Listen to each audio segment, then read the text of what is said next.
Buenos días, hermanos. Bienvenidos a su serie Encuentros. Antes de comenzar con nuestra reflexión, los voy a invitar a que podamos inclinar el rostro para hacer una oración.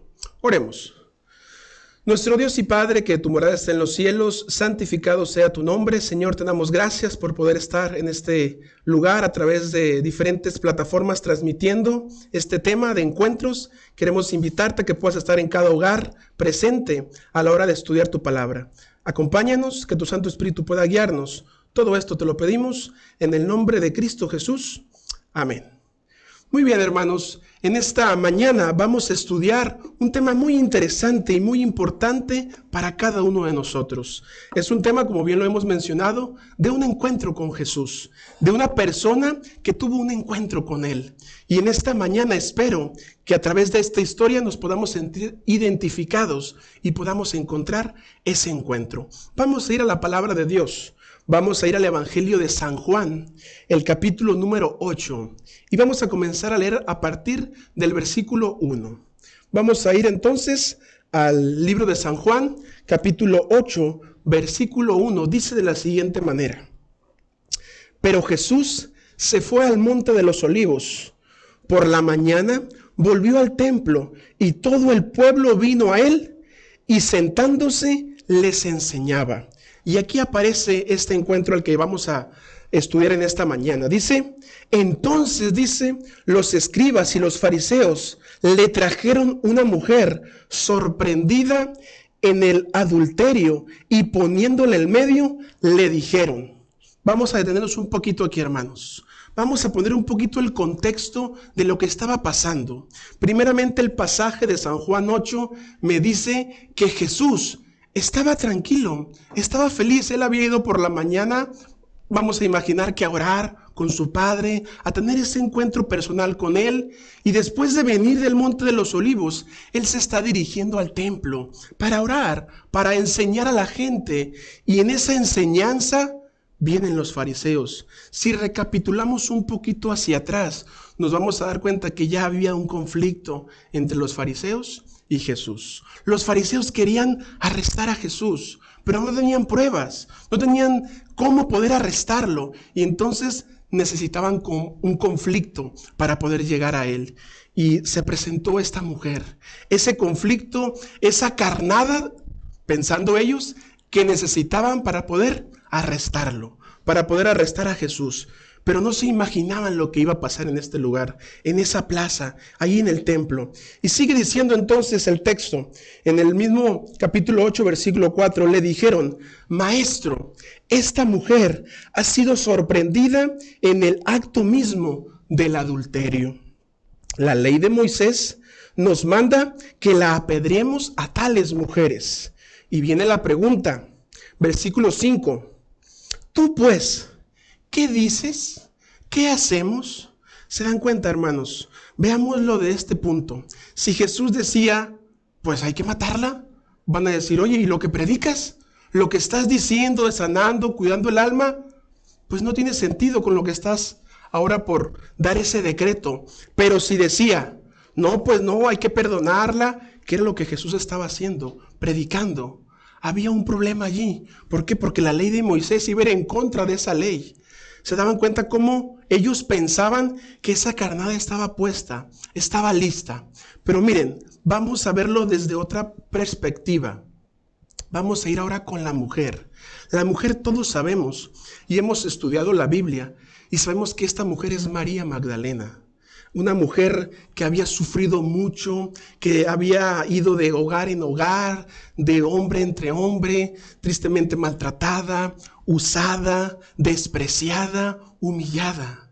Ahora imagínense la escena de esta persona, de esta mujer que estaba siendo llevada ante Jesús. Y no solamente Jesús estaba en ese lugar, estaba toda una multitud reunida acusándola y diciéndole, mira, tú y tú, y apuntándola con el dedo. ¿Saben cómo se sentía esa mujer? Avergonzada. Se sentía la peor basura. Es muy triste, es muy desagradable ver cómo a mi alrededor hay mucha gente que me apunta cuando me equivoco, cuando fallo. Pero observemos lo siguiente. Jesús no la miraba. Jesús no la observaba. Jesús estaba mirando hacia el suelo. Porque, hermanos, una de las formas de yo poder guardar respeto a las personas que están pasando por una situación similar es que yo tengo que mantener el orden. Es que yo tengo que ser respetuoso con las personas que tristemente están pasando tal vez por una vergüenza como tal. Y es lo que Jesús estaba tratando de simpatizar con esta mujer. Ahora bien, los fariseos estaban listos para saber qué iba a decir Jesús, para saber cuál iba a ser la decisión que iba a tomar. Le pusieron dos opciones. ¿Qué hacemos? Y sabían que si tomaban una de las dos opciones, habría un error. Y era la carnada perfecta para arrestarlo. Pero fíjense, hay algo bien importante y bien interesante que en la misma escritura, un poquito ayudándonos con el comentario bíblico, nos presenta este texto.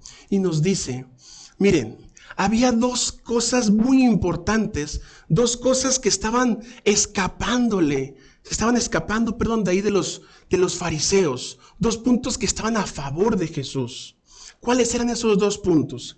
En primer lugar, hermanos, todos sabemos que para que se cometa un adulterio, el adulterio no es de una persona, es de dos personas. Y cuando se comete una falta como tal, esas dos personas necesitan ser enjuiciadas. Pero en la historia no vemos al hombre, no vemos al esposo, no vemos a la persona con la que esta mujer había cometido ese acto. ¿Y por qué estaban acusándola solamente a ella? Ahora, la segunda asunto que se miraba aquí era que la única persona que podía acusar a esta mujer era el esposo. La única persona que podía llevarla ante ese juicio que se estaban acusando, ante el Sanedrín, era el esposo. Era la esposa de los acusados y no se miraba tampoco a nadie en ese lugar. Entonces Jesús, hermanos, con estas dos simples interrogantes que podemos ver aquí, Él podía simplemente decirles, miren, aquí esto es una farsa. Esto que ustedes están aquí haciendo es mentira. Todo esto está planeado. Pero Jesús, hermanos, es como lo dice la Biblia. Dios es amor. Y Él no iba a defender un precepto. Él no iba a defender una ley. Él no iba a defender una orden. Él iba a defender a una persona, a un ser vivo, a alguien que en ese momento estaba sufriendo, estaba mal, estaba triste, avergonzada, humillada, y no iba a hacerlo de la forma fácil. Entonces, fíjense lo que sigue diciendo el texto en San Juan. Vamos a ir ahora al versículo 6. Dice, entonces decían, probándolo, para tener de qué acusarlo, lo que veníamos diciendo. Pero Jesús, inclinándose hacia el suelo, escribía en la tierra con el dedo. Y como insistieran en preguntarle, se enderezó y les dijo, el que vosotros esté sin pecado, sea el primero en arrojar la primera piedra contra ella. Es interesante ver, hermanos, cómo los seres humanos, y vamos a contarnos todos, hasta nosotros los pastores nos incluimos, es muy fácil en la humanidad, a nuestro alrededor, poder ver las faltas, poder ver los defectos, poder ver los errores de cada persona, de cada ser humano, pero a veces, a manera personal, el mío, mis errores, mis faltas, ¿dónde están? ¿Cómo las puedo ver? ¿Cómo las puedo observar? ¿Por qué me resulta más fácil ver las de otros que las mías? Porque es tristemente lo que el pecado hace en nosotros. Porque es tristemente lo que esta maldad en el mundo en el que vivimos hace. Y es muy fácil entonces ver las faltas de los demás. Y eso es lo que están haciendo estos hombres. Hace algunos años encontré una frase en las redes sociales que me llamó mucho la atención y se las comparto. Dice, no juzgues a los demás porque pecan diferente que tú. Así de simple. A veces nos sentimos mal y juzgamos y tal vez hasta chismeamos con los demás compañeros de los pecados de otras personas. Pero ¿quién te juzga ¿O quién te dice de los tuyos? Y eso es lo que Jesús estaba tratando de decirle a los fariseos. Oigan, tranquilos. A ver, y comenzó a escribir. Y a veces yo quiero que te pongas a imaginar, que te pongas a pensar un poquito en qué tal vez habrá escrito Jesús. En qué tal vez habrá escrito en el polvo, en la tierra de ese lugar. Tal vez puso una fecha, tal vez puso una palabra, tal vez puso exactamente el pecado. ¿De quién? De los que estaban acusando a la mujer.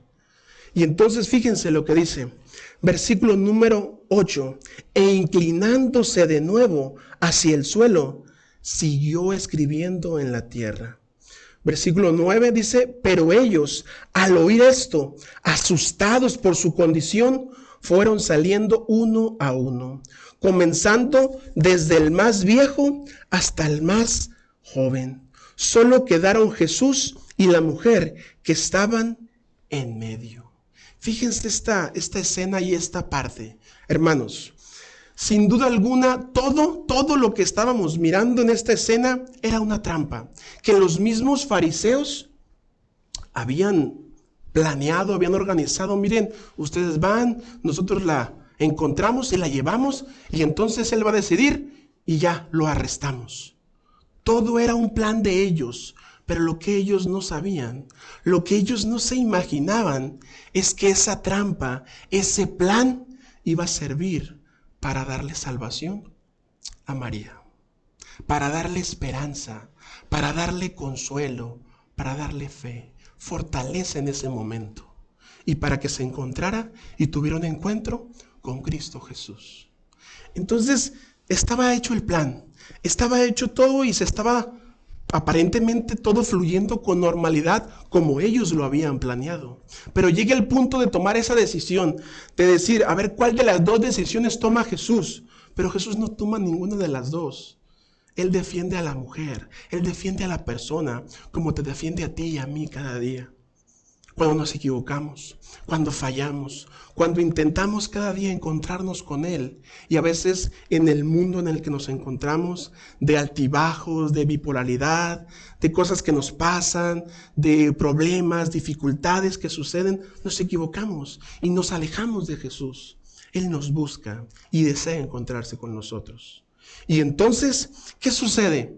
Los que la acusaron, después de ver lo que estaba pasando, lo que Jesús estaba escribiendo en la tierra, ¿qué pasó? Se asustaron. ¿Por qué? Porque es muy desagradable, muy triste que nosotros estemos acusando y acusando. Y llega alguien y nos dice, oye, pero tú hiciste esto, y esto, y esto. ¿Qué pasa?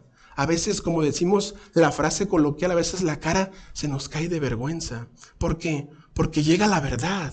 Porque a veces estamos criticando y viendo los errores de los demás, pero también yo tengo errores, pero también yo me equivoco. Y a veces cuando alguien nos dice esa verdad, nos duele, nos sentimos humillados también. Pero ¿qué estaba haciendo yo tal vez con esa persona, con ese familiar, con ese hermano, con ese amigo? Exactamente lo mismo. Entonces, observemos lo siguiente, hermanos. Veamos cómo estos hombres, después de sentirse avergonzados, después de sentirse mal por las verdades que estaban diciéndoles, se fueron, salieron. ¿Y qué pasó? Dejaron sus piedras y se fueron corriendo. Dice la Escritura, desde el más viejito hasta el más joven. Todos se fueron. ¿Quiénes se quedaron en la plaza? ¿Quiénes se quedaron en ese lugar? Solamente Jesús y María Magdalena. Y observemos esta parte que es como el clímax de todo este encuentro con Jesús, de toda esta historia tan hermosa, hermanos. Observemos lo siguiente, nos quedamos en el 10. Dice el 10, enderezándose Jesús, no viendo a nadie, sino a la mujer, le dijo, mujer, ¿dónde están los que te acusaban? Y entonces la mujer, ninguno te condena. Ella dijo entonces, ninguno, Señor. Entonces Jesús le dijo, ni yo te condeno. Vete y no peques más.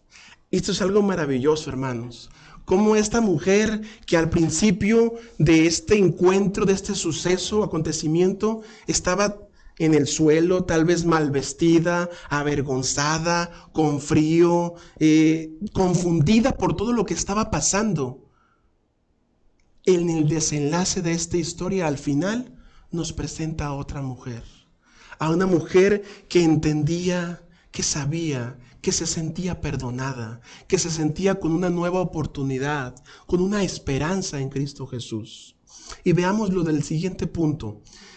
Esta mujer, sin duda alguna, había fracasado en muchos aspectos. En muchos aspectos de su vida, tal vez no había tomado las mejores decisiones, tal vez se había equivocado. Y entonces, con el trato de los hombres, con el trato de las demás personas, el vete le sonaba, el vete de aquí le sonaba. El tal vez no peques más que le decía Jesús, también sonaba en su corazón cuando tal vez familia, tal vez amigos, los mismos fariseos que le decían no peques, no hagas esto, no hagas lo otro. Pero hermanos, la palabra que le dice Jesús, ni yo te condeno, eso jamás lo había escuchado.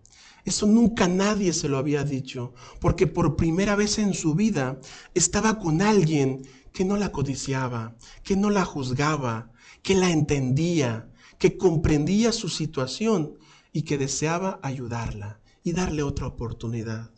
Tal vez eso es exactamente, hermanos, lo que tendremos que hacer nosotros con las personas que me rodean.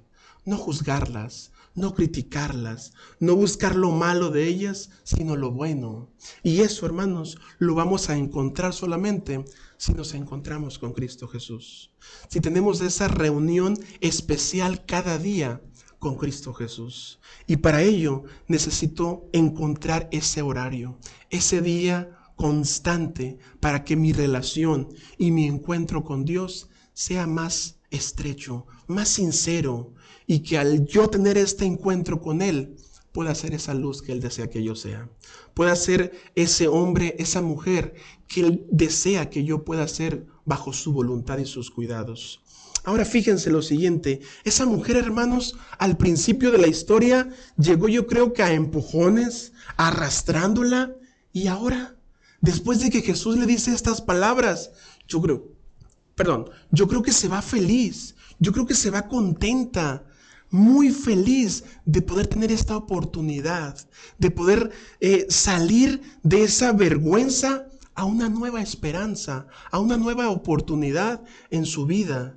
Y entonces, al ir caminando hacia su hogar, hacia su casa, ella se va contenta, feliz, porque sabía que había encontrado a ese Mesías, a ese Salvador que tanto buscaba, porque también sabía que por muchos años había buscado una felicidad en cosas vanas, en cosas donde no hay felicidad, y ahora la había encontrado. Ahora se sentía feliz, se sentía plena, y ahora se sentía total para poder comenzar una nueva vida al lado de Cristo Jesús. Fíjense esta parte de la historia y con esto vamos a ir terminando y cerrando esta reflexión de encuentros con Jesús. Sin duda alguna, hermanos, el amor es uno de los valores y es uno de los sucesos más importantes que los seres humanos podemos tener. Quiero contarte una historia. Hace algunos años la escuché y la estudié. En una universidad se hizo un estudio de todos los estudiantes. En este estudio consistía en que algunos estudiantes del nivel preparatoria no terminaban su preparatoria y siempre salían antes de terminar y por ende tampoco terminaban su universidad. Jamás eran profesionistas, jamás llegaban a hacer algo. Entonces un psicólogo de la universidad hizo este estudio de por qué pasaba esto con estos jóvenes. Y se dio cuenta de que cada uno de estos jóvenes vivía en lugares marginados, vivía en lugares de delincuencia, de pandillas, de cosas no muy buenas para ellos, un ambiente no muy bueno. Entonces al ver ese estudio lo dejó así, no lo terminó, no puso una conclusión y no lo terminó. Entonces al pasar algunos años, otra persona, otro psicólogo, encontró esas hojas y las pudo ver y miró el estudio y entonces, ¿por qué este estudio no se terminó? Y comenzó a investigar, comenzó a ver por qué Estos jóvenes, ¿qué estaba pasando con ellos? Entonces él, al comenzar a investigar lo que estaba sucediendo, se dio cuenta de que cada uno de estos jóvenes ya no vivía en esa dirección, sino que vivía en una parte mejor, con un ambiente más tranquilo, una seguridad en la colonia, en el lugar donde él vivía, en la residencia. Entonces él se decía, ¿por qué? Y no solo eso, sino que el informe decía que estos estudiantes no estudiaban en la universidad, pero todos los estudiantes habían estudiado en la universidad, habían llegado a tener una licenciatura, eran abogados, doctores, maestros, contadores y algunos más psicólogos. Entonces él decía, ¿por qué cambió el estudio? ¿Por qué este estudio está mal? ¿Qué pasó con los jóvenes? Entonces este maestro necesitaba saber qué estaba pasando, una explicación para ver lo que sucedía. Y entonces comenzó a investigar, comenzó a ver, y él entrevistó a cada joven, los buscó a cada uno de ellos y los encontró. Y la respuesta de cada muchacho fue exactamente la misma. Es que hubo una maestra. Es que tuvimos una maestra especial, única, decían. Y entonces el profesor dijo, ¿qué maestra? ¿Dónde está esa maestra? Necesito verla, preguntarle qué hizo. Entonces encontró a la maestra ya en una edad muy avanzada, todavía viva, e hizo una cita con ella y la pudo entrevistar. Y entonces, al entrevistarla y al preguntarle, oiga, mire, hice este estudio y quedó inconcluso, y explicó todo lo que él estaba haciendo. ¿Qué hizo con ellos? ¿Cuál fue el secreto? Dígamelo, por favor. Y entonces la maestra dijo estas simples palabras, hermanos. Es que yo amaba a esos jóvenes. Yo amaba a mis alumnos. Y nos damos cuenta cómo, hermanos, el amor es una fuente poderosa, es algo vital para nosotros, es algo vital para los seres humanos. No nos imaginamos nosotros todo lo que el amor puede hacer en las personas, todo lo que el amor puede transformar a cada una de las personas que nos rodean. Y es lo que Jesús quiso explicarnos en esta historia, que más allá del perdón, que más allá de todo lo que podamos hacer, el amor debe de estar siempre presente en mi corazón. Mirar a las personas siempre con amor, con el afán de salvarlas, de encontrar esa felicidad que yo ya encontré y poderla compartir con ellas. Quiero terminar esta reflexión con esta cita que me pareció muy interesante y muy importante para este tema, que es en el deseado de todas las gentes, y dice lo siguiente: el amor cristiano es lento en censura, presto para discernir el arrepentimiento, listo para perdonar, para estimular, para afirmar al errante en la senda de la santidad, para corroborar sus pies con ella. Hermanos, ese es el amor cristiano. Ese ejemplo nos ha dejado Jesús. Sin duda alguna, lo mejor que yo puedo hacer es tomar esta historia y hacerla mía. Hacer que yo pueda tomar también esos pasos. Hacer que yo también pueda amar a esas personas que tal vez se han equivocado. Que Dios pueda bendecirte en esta hermosa mañana. Oremos. Nuestro Dios y Padre, que tu morada está en los cielos, santificado sea tu nombre. Señor, gracias te damos por esta maravillosa palabra, por este ejemplo que nos has dejado de amor, de que debemos amarnos unos a otros, de que debemos respetarnos, Señor. Y eso es lo mejor que podemos hacer para predicar tu evangelio. Quédate siempre con nosotros, bendice a cada persona que pudo ver esta transmisión y también a cada familia, Señor. Cuídanos pues y protégenos. Todo esto te lo pedimos en el nombre de Cristo Jesús. Amén. Muchas gracias por sintonizarnos. Los esperamos en la siguiente emisión de este programa, Encuentros con Jesús. Hasta la próxima.